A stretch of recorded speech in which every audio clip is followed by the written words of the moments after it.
সকাল সকাল তালুকদার বাড়িতে হই হুল্লোড়, সবার যে যার মতো রেডি হতে ব্যস্ত।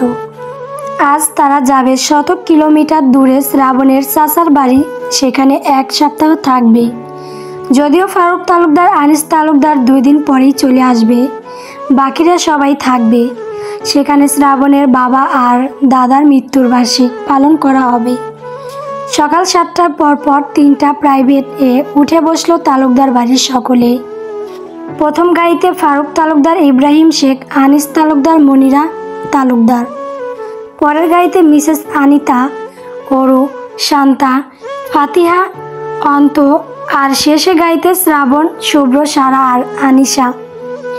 গাড়ি চলতে শুরু করলো। সারা আজ সাদার উপর লাল কাজ করা গ্রাউন্ড পরেছে, চুলগুলো ছেড়ে দেওয়া। শুভ্র ড্রাইভিং করছে, আনিশা মোবাইলে স্ক্রল করছে। শ্রাবণ এক দৃষ্টিতে গাড়ির ব্যাক আয়নায় সারার দিকে তাকিয়ে আছে, কেন সে জানে না। সারা গাড়ির দরজার সাথে সিটে বসলো, পা থেকে জুতো দুটো খুলে সিটের উপর পা তুলে বসলো।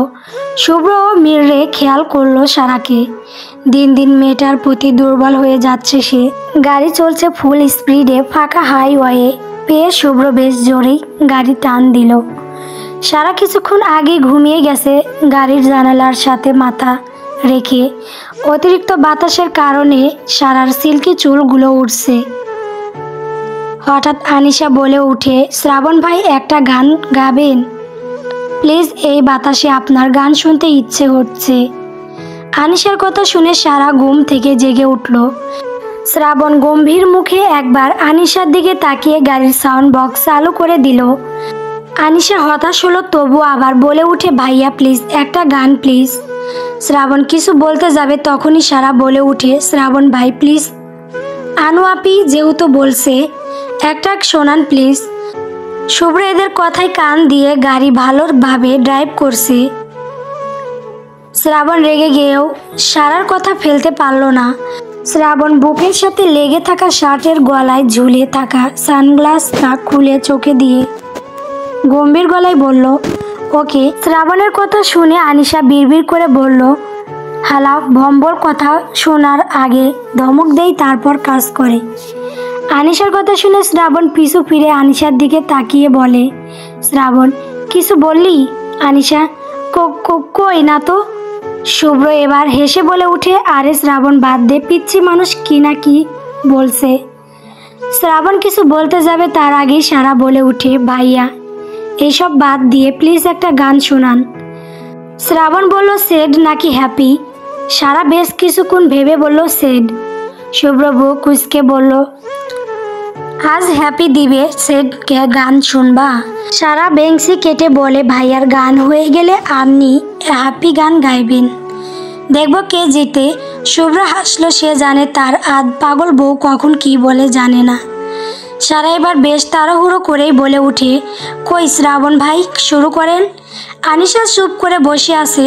শ্রাবণ আর কিছু না বলে সোজা হয়ে বসলো, তারপর খালি গলায় গিয়ে উঠল, যদি তোমার মনে ধরে আরও ব্যথা দিও মোরে, দোহাই লাগে বইলা যাইও না, হাইরে যদি তোমার মনে ধরে,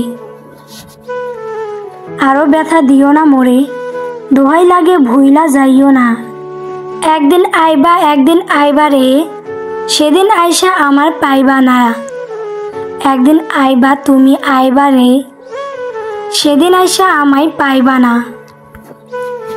শ্রাবণ থামলো। সারা বুক কুচকে জিজ্ঞাসা করলো, ভাইয়া একটা সত্যি কথা বলবেন? শ্রাবণ বুক কুচকে পিছন ফিরে সারার দিকে তাকালো, তার মাঝেই সারাকে পরখ করে নিল। চুলগুলো এলোমেলো, চুলে ক্লিপ ঝুলে আছে। শ্রাবণ বুক কুচকে জিজ্ঞাসা করলো, কি আসলে ভাইয়া আপনি কি আগে প্রেম করেছিলেন? আসলে আমি মামা বাড়ি থাকতে একজনের গলায় শুনেছিলাম এই গান সে প্রেম করেছিল, কিন্তু তার সেই প্রেমিকা চলে গিয়েছিল অন্য কারোর সাথে বিয়ে করে, তাই সে এসব গান গাইতো। বিশ্বাস করো সারা, আমিও এই প্রশ্ন করতাম। শ্রাবণ ভাই কি সেকা খেয়ে বেকা হয়ে গেল? আনিশা রসিকতার কণ্ঠে বলে উঠে। শুভ্র খুক খুক করে কেসে উঠে। শ্রাবণ সারার দিকে একবার তাকিয়ে ব্রো কুচকে তাকায়। তারপর বেশ গম্ভীর কণ্ঠে বলে, রাত 10টা সুই সুই শুভ্রদের গাড়ি এসে থামলো শ্রাবণের চাচার বাড়ি বা তার পৈতৃক নিবাসে। বাড়ির নাম শেখ বাড়ি, একতলা, চারপাশ কাঠের বেড়া দিয়ে বাড়ি আশেপাশে ঘেরা। শ্রাবণের চাচা বাড়ি বাংলাদেশের অন্যতম সুন্দর উন্নত যশোর জেলায় অবস্থিত। শুভ্রদের গাড়ির পরপর বাড়ির ভিতরে ঢুকে গেল। শুভ্ররা গাড়ি থেকে নামতেই চোখে পড়ল একতলা বিশিষ্ট বাড়িটি। শুভ্র আগে এসেছে, শুধু সারার এই প্রথম এসেছে। সবাই বাড়ির ভিতরে প্রবেশ করলো। সেখানে শ্রাবণের চাচি হাফিজা বেগম আর শ্রাবণ দুই চাচাতো ভাই নাহিদ আর নাফিস সবাইকে স্বাগতম জানালো। সবাইকে যার যার রুম দেখিয়ে দিল।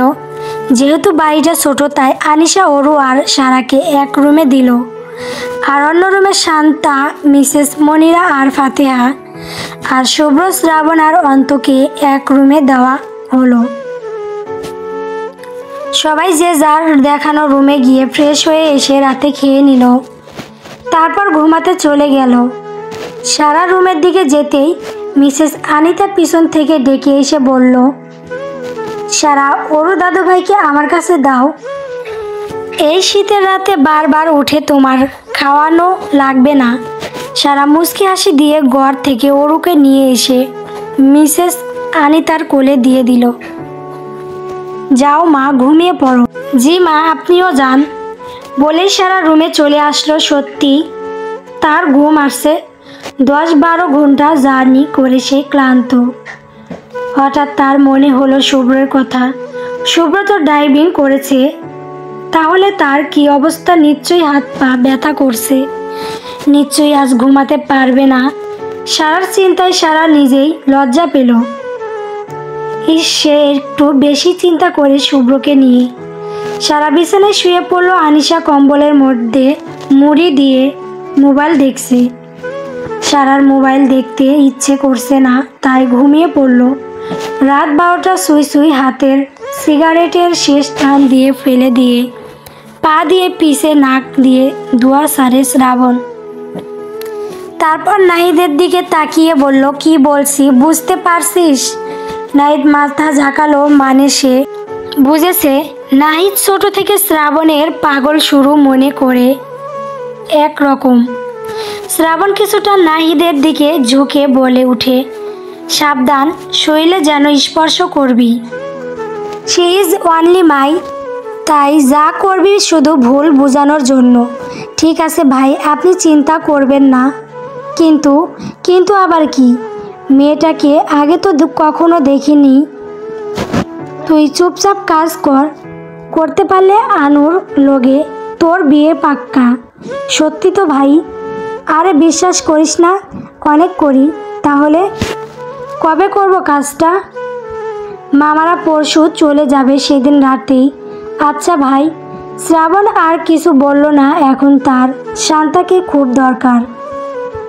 তার মনে কি চলছে সে বাদে কেউ জানে না, কিন্তু সে শিওর যে নায়ক না হলেও সারার জীবনে ভিলেন হয়ে হলেও তাকে নিজের করে ছাড়বে। শ্রাবণ দীর্ঘশ্বাস ফেলল, তারপর বিড়বিড়ালো, শুভ্র ভাই আমায় জানিস তুই আর তোর পিচ্ছি পাখি না খুব বোকা। দেখিস তোদের বোকামিতে তোরা কেমন ভালো থাকিস। শ্রাবণ রহস্যের ভরা একটু হাসলো। নাহিদ এতক্ষণ শ্রাবণকে পর্যবেক্ষণ করছে। সেও বুঝতে পারছে শুভ্র শ্রাবণের বউয়ের প্রতি শ্রাবণের কিসের এত টান। তার মা একটু আগেই বলল উপরে আসার আগে সেটা শুভ্র ভাইয়ের বউ, আর এখন শ্রাবণ ভাই তার সাথেই কিনা। নাহিদ আর ভাবলো না, সে জানে কাজটা ঠিকমতো করতে পারলে শ্রাবণ ভাই তার ভালোবাসার মানুষের সাথে বিয়ে দিয়ে দিবে। নাহিদ আর কিছু না ভেবে শ্রাবণ ভাইকে সাথে নিয়ে ছাদের গেট লাগিয়ে নিচে চলে আসলো। সকাল 7টা। গ্রামে শীতের প্রকোপ বেশি। জানুয়ারি মাসের এই সময়টা খুব ঠান্ডা পড়ে। চারিদিকে কুয়াশা ভরা, এক হাত দূরের জিনিসও স্পষ্ট দেখা যাচ্ছে না। পুরো বাড়ি ঘুমিয়ে আছে গভীর ঘুমে। এদিকে আনিশা নামাজ পড়ে শান্তা আপুর সাথে রান্নাঘরের শান্তা আপুর চাচির পিঠা তৈরি দেখছে। সারা এখনও ঘুমাচ্ছে। কম্বল মুড়ি দিয়ে সারা হঠাৎ ঘুমের মধ্যে অনুভব করলো তার পেটের উপর কারোর হাতের স্পর্শ।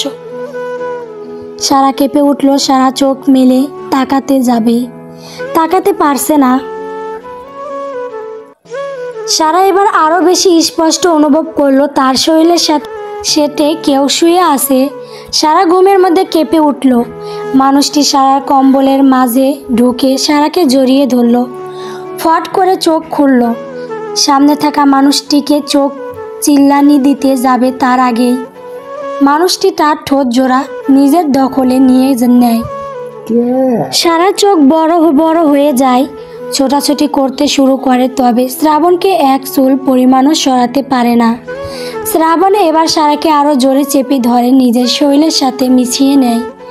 সারা ছোট্ট শরীর, সারা চোখ বেয়ে গড়িয়ে পড়ছে নোনা জল। শ্রাবণ সারা ঠোঁট ছেড়ে দিল, সাথে সারা চিল্লানি দিল, কিন্তু একই তার গলা দিয়ে কথা বের হচ্ছে না। শ্রাবণ ফিসফিস করে বলে ওঠে, রাত্রি। সারা কেঁপে ওঠে। শ্রাবণ আর কোনো কথা না বলে সারা ঠোঁট জোড়া আবার নিজের দখলে নিয়ে নেয়। শ্রাবণ সারা ওড়না টেনে নেয়। সারা ফুপিয়ে উঠে। শ্রাবণ নিজের ভর সারার উপর ছেড়ে দেয়। হুট করে সারা লাফিয়ে উঠে ঘুম থেকে। সারা শরীর ঘেমে একাকার। চারিদিকে তাকিয়ে দেখলো রুমের দরজা চাপানো, লাইট নিভানো, লাল আলো জ্বলছে। জানালার কাছে কুয়াশার শিশির বিন্দু গড়িয়ে পড়ছে।